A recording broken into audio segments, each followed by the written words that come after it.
이 짱내 나는 손으로 감히 내 드레스를 만져? 부산 해운대 최고급 요트 클럽. 안사돈 팔순 잔치 한복판에서 78세 시어머니의 뺨이 터졌습니다. 200명의 하객이 지켜보는 앞에서 며느리가 친정어머니, 드레스에 묻은 얼룩을 닦아드리려던 시어머니를 후려친 거예요. 당신이 준 8억? 우리 병원 장비 한 대 값도 안 돼. 당장 꺼져. 평생 염전에서 소금 퍼올리며 모은 전 재산을 바쳤건만 돌아온 건 공개적인 모욕이었습니다. 하지만 며느리는 몰랐어요. 자신이 생수 뿌리며 쫓아낸 그 거지 할머니가 부산에서 건물 8채를 가진 수산물 유통재벌이라는 것을요. 달빛 목욕탕입니다. 사연 시작 전에 구독, 좋아요 부탁드립니다. 더불어 어디서 듣고 계신지 댓글 남겨주시면 계신 곳에 행운이 가득하길 바라겠습니다. 전라도 신안 바닷가 염전에서 평생을 살았습니다. 저는 올해 78을 맞은 김말순이라고 해요. 새벽 3시면 일어나 소금밭에 나갔고 해가 질 때까지 소금을 퍼올렸습니다. 손은 늘 갈라지고 트여 있었고 얼굴은 바닷바람에 검게 그을렸어요.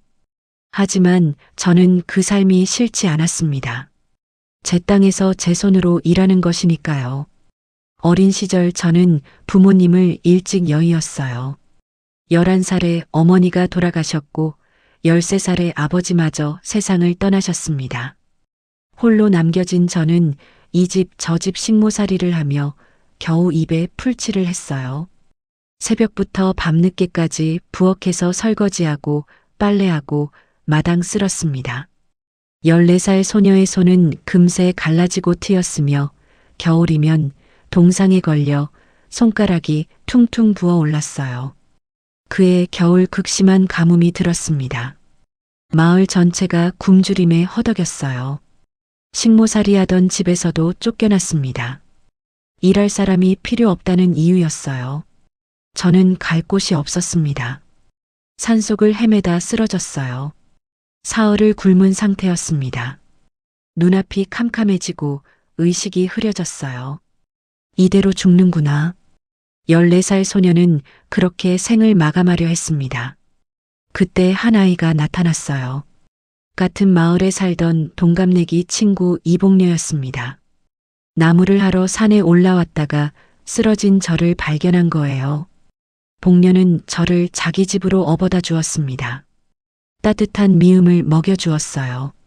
자기가 입던 헌옷을 벗어 제게 입혀주었습니다.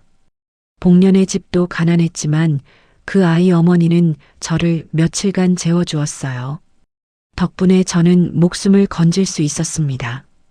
그 후로 복녀와 저는 친자매처럼 지냈어요. 같이 나무를 하고 같이 빨래를 하고 밤에는 별을 보며 수다를 떨었습니다. 복녀가 말했어요. 말순아, 우리 언니 동생 하자. 나중에 커서도 평생 같이 살자. 저도 고개를 끄덕였습니다. 그래, 우리 평생 친구하자. 어린 시절의 순수한 약속이었어요. 하지만 세월은 우리를 갈라놓았습니다. 23살 무렵 복녀가 갑자기 서울로 떠났어요. 좋은 곳에 시집간다며 급하게 짐을 쌌습니다. 저는 마을 어귀까지 배웅을 나갔어요. 말순아, 서울 가면 연락할게. 꼭 찾아올게. 복녀가 울먹이며 말했습니다. 저도 대답했어요. 그래, 너도 잘 살아. 꼭 연락해. 하지만 연락은 오지 않았습니다. 편지도 전화도 없었어요. 그렇게 55년이 흘렀습니다. 복녀가 떠난 후 저는 이웃 마을 청년 김만복과 결혼했습니다. 만복 씨는 말수가 적고 성실한 사람이었어요. 혼수라고는 이불 한 채와 녹그릇 몇 개가 전부였지만 저는 행복했습니다. 드디어 제 가정이 생겼다는 사실만으로도 세상을 다 가진 기분이었으니까요. 우리 부부는 작은 염전을 일구기 시작했어요. 처음에는 소금밭 한 빼기가 전부였습니다. 새벽 3시에 일어나 해가 질 때까지 일했어요. 30년을 그렇게 살았습니다. 힘들었지만 보람찬 나날이었고 제 인생에서 가장 빛나던 시간이었어요. 그 사이 염전은 제법 큰 규모로 성장했습니다. 신한 천일염으로 유명해져서 서울 백화점에서도 주문이 들어왔어요. 하지만 만복 씨가 위암 선고를 받았습니다. 투병 2년 만에 세상을 떠났어요. 마지막 숨을 거두기 전 남편이 제 손을 꼭 쥐고 말했습니다. 여보, 태수 잘 부탁하오. 태수는 우리 부부의 늦둥이 아들이었어요. 결혼한 지 18년 만에 어렵게 얻은 귀한 자식이었습니다. 저는 그 아이를 하늘처럼 떠받들었어요. 시골 아이지만 공부만큼은 서울 아이들 못지않게 시키고 싶었습니다.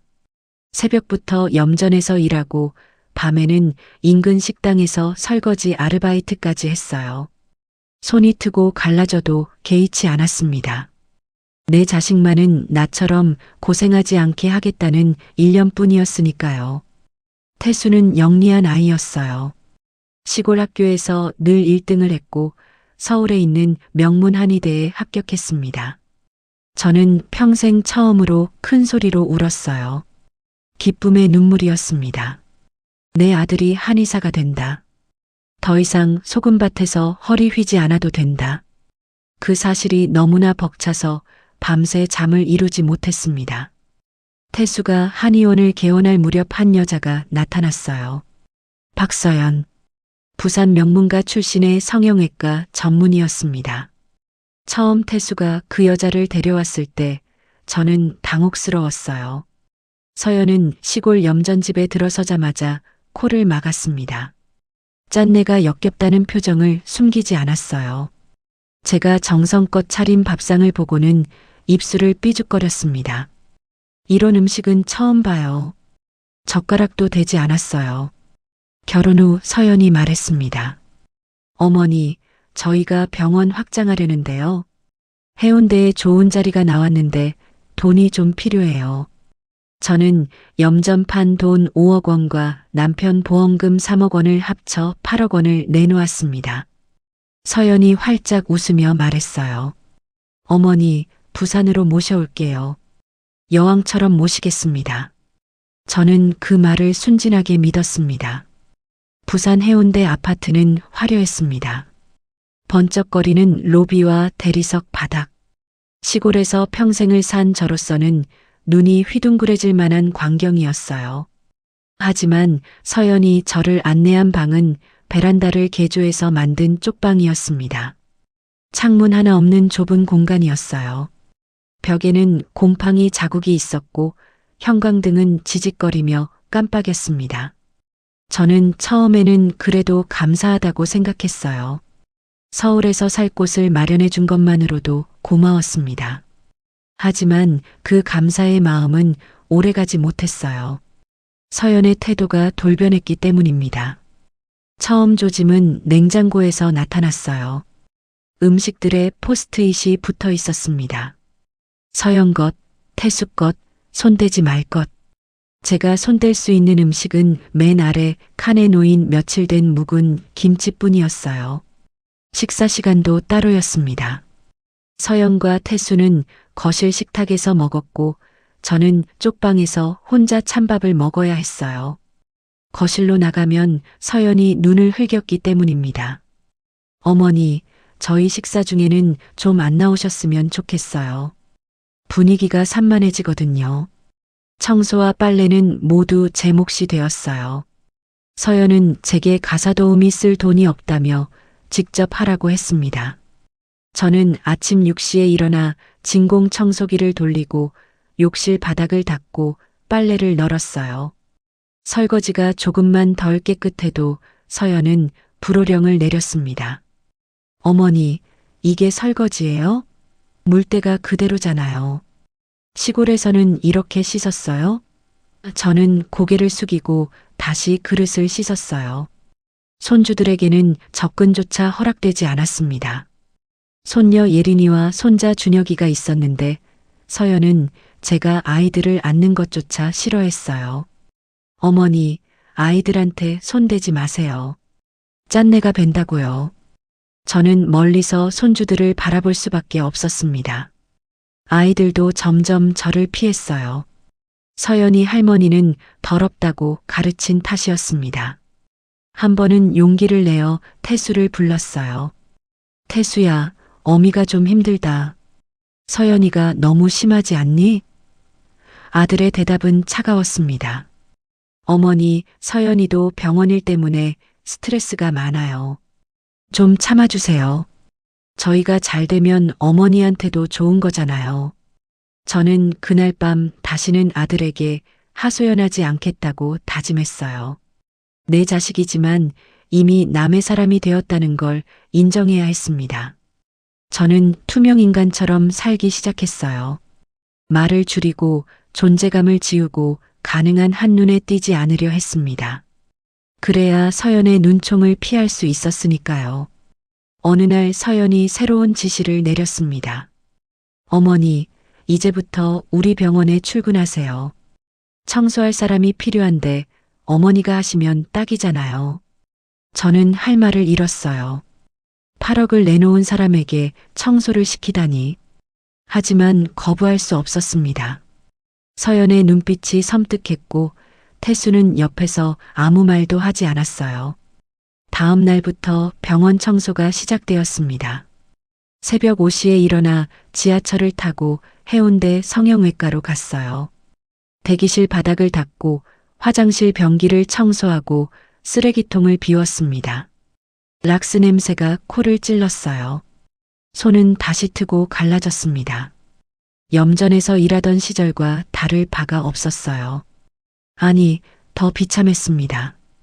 그때는 적어도 제 땅에서 일했으니까요. 어느 날 복도에서 태수와 마주쳤습니다. 아들은 원무과장으로 일하고 있었어요. 청소복을 입고 화장실 바닥을 닦고 있는 저를 보았을 때 태수는 그냥 지나갔습니다. 눈도 마주치지 않았어요. 마치 저를 모르는 사람 취급했습니다. 저는 그 순간 깨달았어요. 내 아들은 이미 죽었다.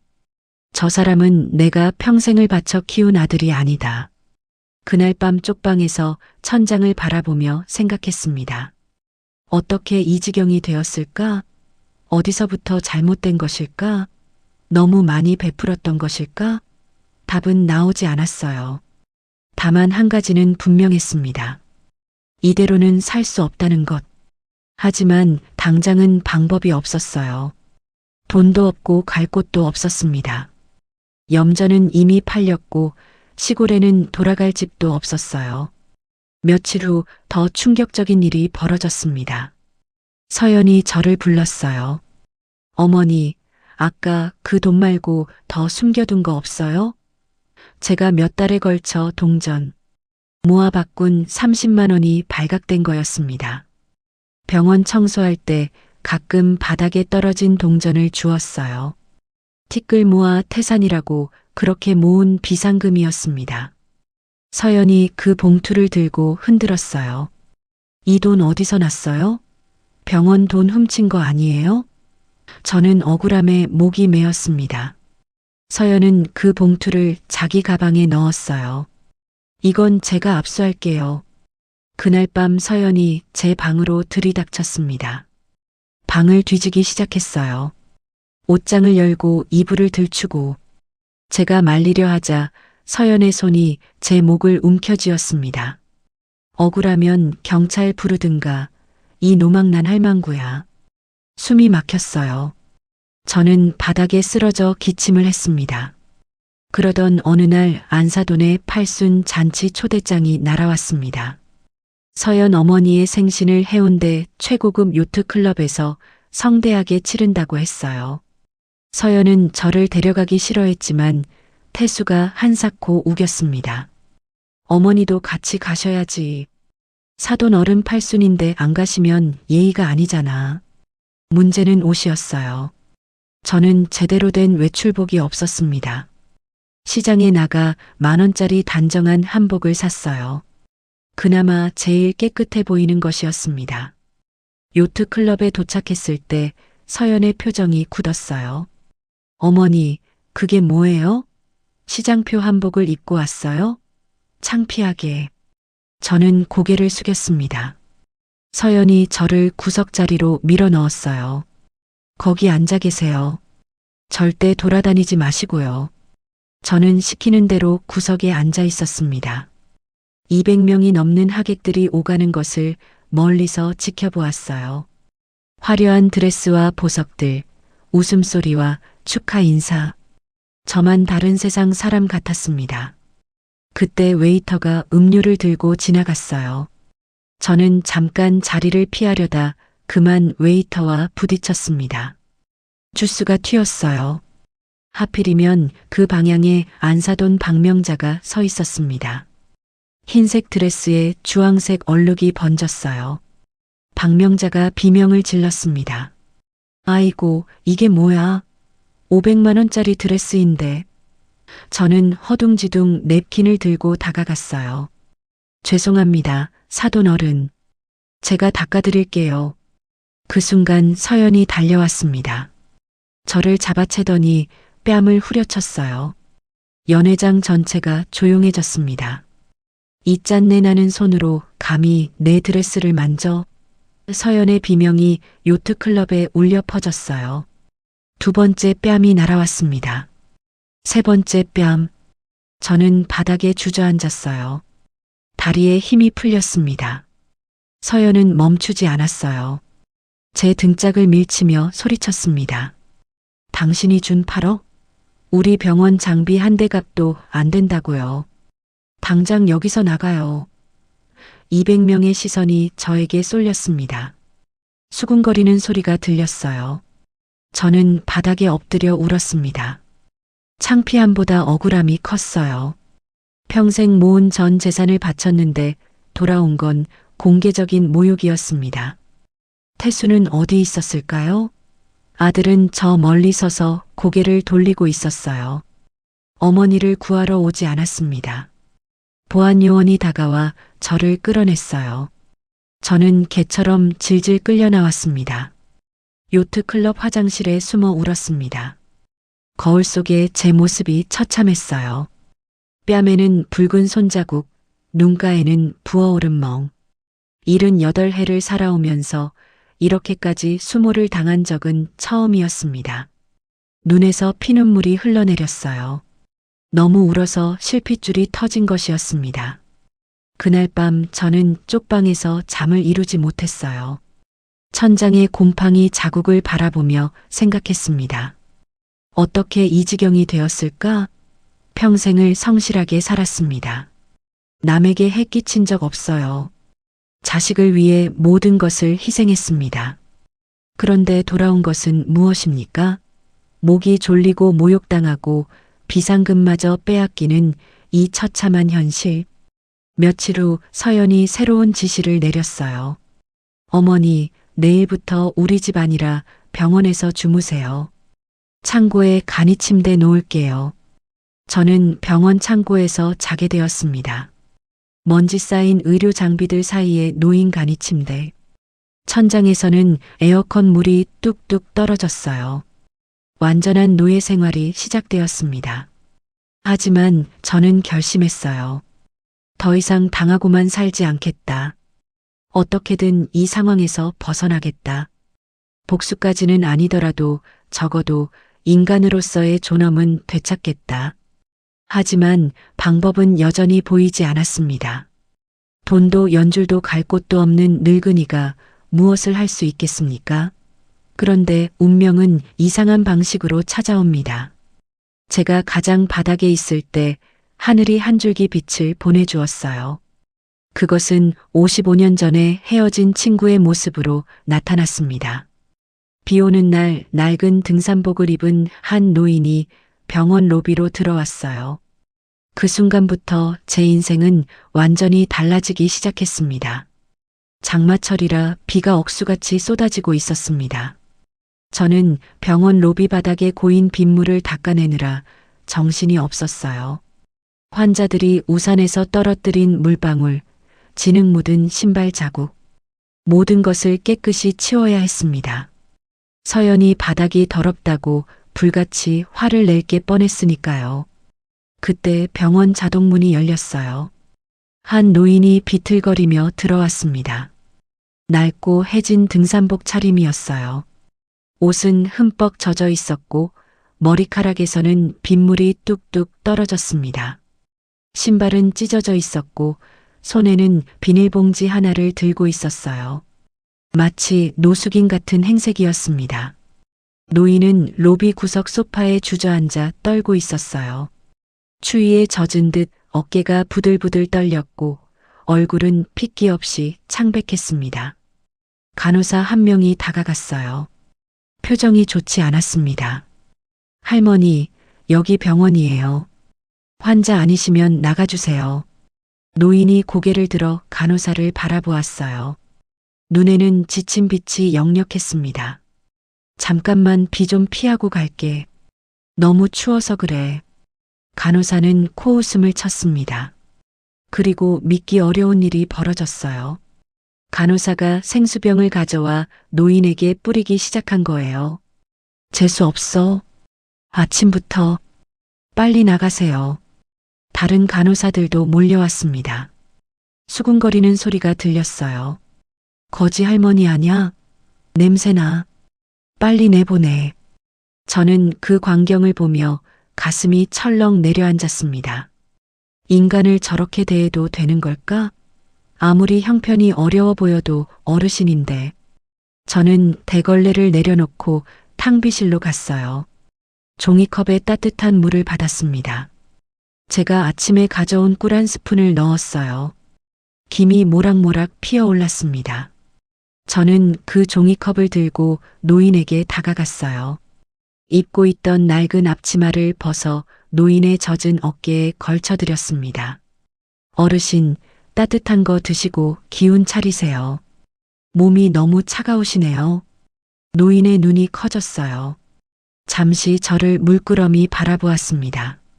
주름진 얼굴에 무언가 스치는 듯 했어요.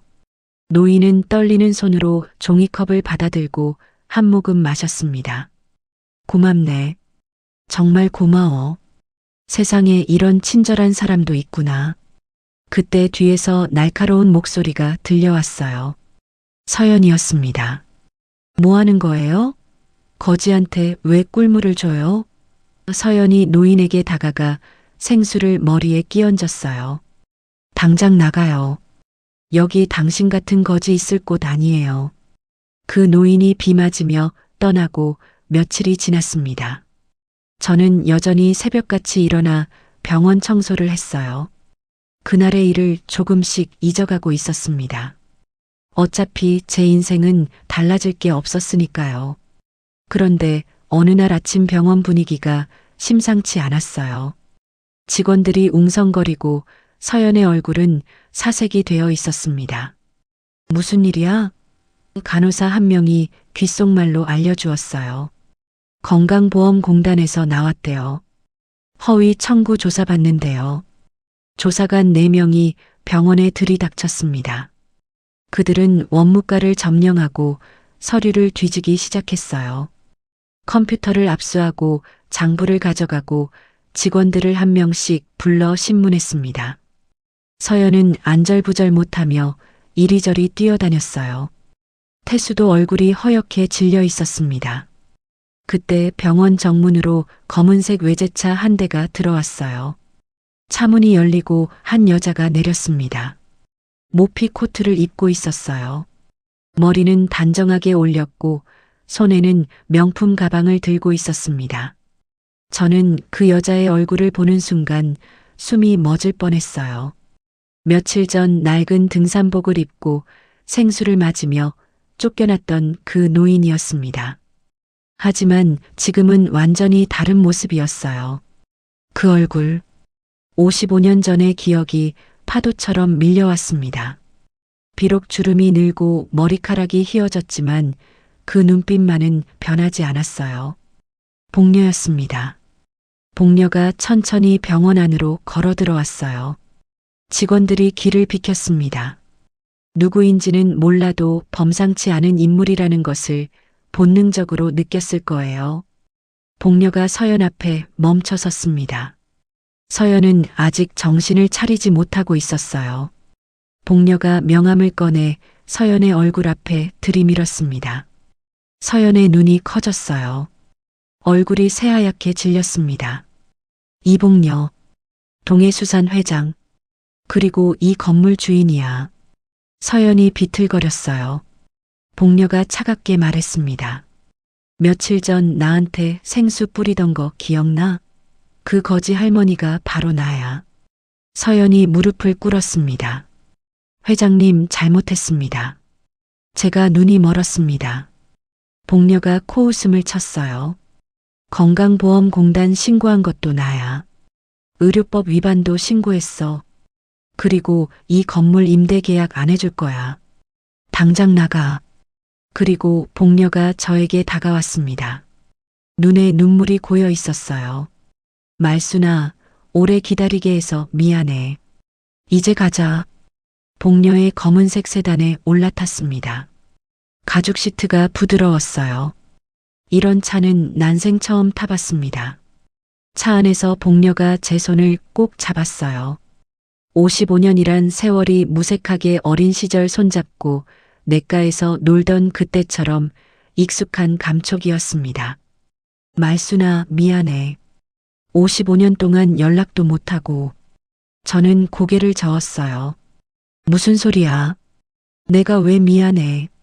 나야말로 고마워. 오늘 내가 안 왔으면 나는 어떻게 됐을지 몰라. 복녀가 창밖을 바라보며 말했습니다. 23세 서울로 올라갔잖아. 시집 간다고 했는데 사실 시집은 아니었어. 부산에서 가정부로 일하게 된 거야. 돈 벌어서 어머니 약값 대려고. 복녀가 일하던 집은 수산물 유통회사를 운영하는 사업가의 저택이었어요. 사장은 아내를 일찍 여의고 혼자 아들을 키우고 있었습니다. 복녀는 성실하게 일했고 사장은 복녀의 됨됨이를 눈여겨봤어요. 그 집 아들이 나한테 반했어. 처음에는 무시했지. 나 같은 가정부한테 무슨 마음이 있겠어. 장난치는 거라고 생각했거든. 근데 진심이더라. 5년을 기다렸어. 결국 사장이 허락했고 둘은 결혼했습니다. 하지만 시댁 친척들의 반대가 심했어요. 가정부 출신이라고, 시골 거지라고 복녀를 무시하는 사람들이 많았습니다. 복녀는 그 서름을 악으로 버텼어요. 이를 악물고 공부했습니다. 남편 회사 일을 배웠어요. 남편이 심장병으로 일찍 세상을 떠났을 때 복녀가 회사를 물려받았습니다. 20년 동안 죽어라 일했어. 수산물 유통에서 냉동 창고로 확장했고 건물을 하나씩 사들였어. 지금은 부산에만 빌딩 8채가 내 거야. 저는 입이 떡 벌어졌어요. 빌딩 8채. 상상도 못할 규모였습니다. 성공하고 나서 너를 찾으려고 했어. 근데 주소를 몰랐어. 신안염전도 개발되면서 다 사라졌고 수소문해 봤는데 찾을 수가 없었어. 그러다 며칠 전에 우연히 소식을 들었어. 해운대 어떤 성형외과 원장이 시어머니를 학대한다고. 시어머니가 8억을 내놓았는데 식모 취급을 당한다고. 설마 했어. 근데 알아보니까 내 이야기더라. 복녀가 제 손을 잡았어요. 눈에 눈물이 고여 있었습니다. 그래서 직접 확인하러 간 거야. 거지 행색으로. 내 며느리가 진짜 그런 인간인지 보려고. 그리고 내 눈으로 봤어. 그년이 나한테 생수를 뿌리는 거. 내 은인을 개보다 못하게 취급하는 거. 그 순간 결심했어. 반드시 복수하겠다고. 챕터 10. 복녀의 저택은 해운대가 한눈에 내려다 보이는 언덕 위에 있었습니다. 넓은 정원, 분수대, 잔디밭. 영화에서나 보던 풍경이었어요. 저는 꿈을 꾸는 것 같았습니다. 아침까지만 해도 병원 창고에서 간이 침대에 누워 있었는데 지금 이런 저택에 서 있다니. 복녀가 말했어요. 여기가 내 집이야. 이제부터 여기서 같이 살자. 55년 전 약속 지키는 거야. 며칠 후 태수가 찾아왔습니다. 얼굴이 초췌했어요. 무릎을 꿇고 울먹였습니다. 어머니, 살려주세요. 병원 문 닫게 됐고 집도 경매로 넘어갔어요. 서연이는 검찰 조사받고 있고요. 저희 갈 곳이 없어요. 저는 냉정하게 내려다봤어요. 서연이 내 뺨 때릴 때 넌 뭐 했니? 고개 돌렸잖아. 태수가 바닥에 이마를 박았습니다. 죄송합니다. 제가 사람이 아니었습니다. 저는 자리에서 일어났어요. 내 8억은 내 마누라가 다 날렸잖아. 나한테 남은 건 아무것도 없어. 이제 내 힘으로 살아. 나는 더 이상 내 어머니가 아니야. 태수가 비틀거리며 일어났습니다. 원망 가득한 눈으로 저를 바라봤어요. 어머니가 이럴 수 있어요? 그래도 피부치잖아요. 저는 피식 웃었습니다. 피부치? 어머니가 맞을 때 구경만 하던 내가 피부치 타령이야? 태수는 결국 어깨를 축 늘어뜨리고 떠났어요. 문이 닫히자 저도 모르게 눈물이 한 줄기 흘러내렸습니다. 복녀가 다가와 제 어깨를 감쌌어요. 잘했어, 말순아. 내가 옳은 선택을 한 거야. 그 후 소식이 들려왔습니다. 서연은 허위 보험 청구와 의료법 위반으로 검찰에 기소되었어요. 재판 결과 징역 3년이 확정되었습니다. 의사 면허도 취소되었고요. 태수와는 이혼했어요. 태수는 시골로 내려가 허름한 한의원을 운영하고 있다고 했습니다. 저는 더 이상 그들을 원망하지 않았어요. 뿌린 대로 거두는 것이니까요. 복녀와 저는 매주 수산시장 근처 무료 급식소에서 봉사를 했습니다. 배고픈 어르신들에게 따뜻한 국밥을 대접했어요. 제가 직접 끓인 된장찌개를 퍼드리며 말했습니다. 따뜻하게 드세요. 건강하세요. 사람들의 얼굴에 번지는 미소를 볼 때마다 가슴이 뭉클해졌어요.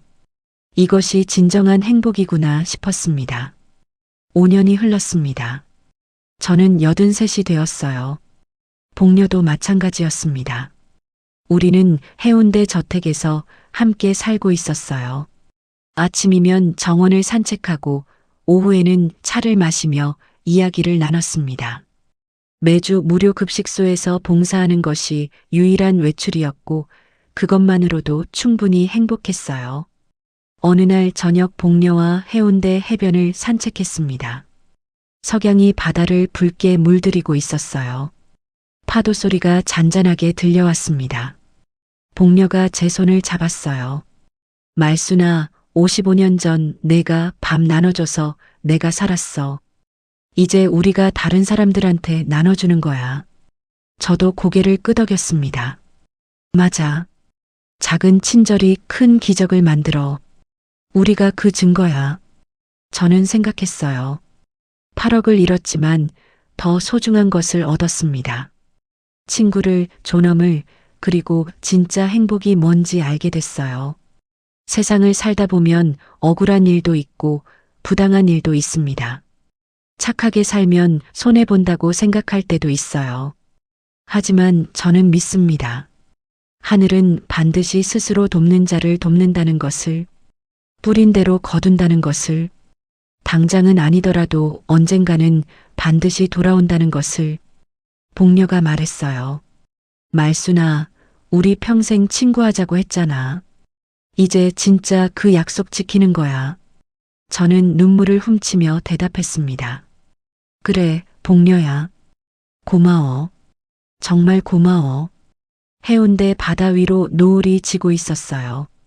두 할머니가 손을 잡고 석양을 바라보며 웃고 있었습니다. 55년 전 도시락 반쪽을 나눠주었던 그 우정이 결국 저를 구원해 준 것이었어요. 세상은 돌고 돌았고 결국 선한 것은 선한 것으로 돌아왔습니다.